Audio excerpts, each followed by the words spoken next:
61 бөлүм. Теңирдин руху менде. Анткени Теңир мени жакырларга жакшы кабар таратууга майлады. Мени жүрөгү кайгыргандарды айыктырууга, туткундарга эркиндик жарыя кылууга, камактагыларга толук боштондук жарыя кылууга, Теңирдин ырайым кыла турган жылын жарыя кылууга, Кудайыбыздын өч алчу күнүн жарыя кылууга, кыйналгандардын баардыгын сооротууга, Сиондогу кайгыргандарга гүл ордуна жасалга, ый ордуна кубаныч майын, кайгылуу рух ордуна даңктын кийими берилээрин жарыя кылууга жиберди.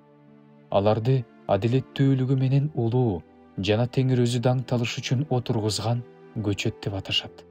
Ошондо кылымдар бою жаткан урандыларды кайра курушат. Байыркы урандыларды калыбына келтиришет. Байыркы уруулардан калган, бүлүнүп таланган шаарларды кайра курушат. Бөтөн жерликтер келип, силердин малыңарды багат. Чет өлкөлүктөрдүн уулдары силердин дыйканыңар, жүзүмчүңөр болот. Силер болсо Теңирдин ыйык кызмат кылуучулар деп аталасыңар. Силерди Кудайыбыздын кызматчылар деп аташат. Силер элдин энчисинен пайдаланасыңар. Алардын атагы даңкы менен даңкталасыңар. Маскара болгонуңар үчүн силерге экесе болот. Кордук көргөнүңөр үчүн энчиңерге сүйүнөсүңөр. Анткени өз жериңерде экесе аласыңар. Силерде түбөлүк кубаныч болот.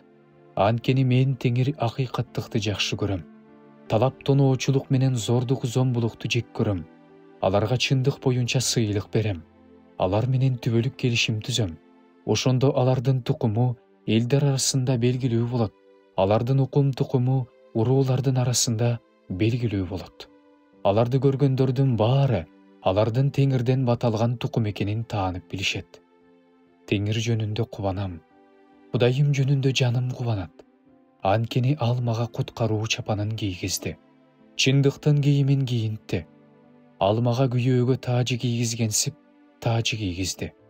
Ал мени колуктуну жасалгалар менен жасалгалагансып, жасалгалады. Анткени жер өзүнүн өсүмдүктөрүн өстүрүп чыгаргандай, бак себилген уруктарды өндүргөндөй, Кудай Теңир да баардык элдердин алдында акыйкаттык менен даңкты көрсөтөт.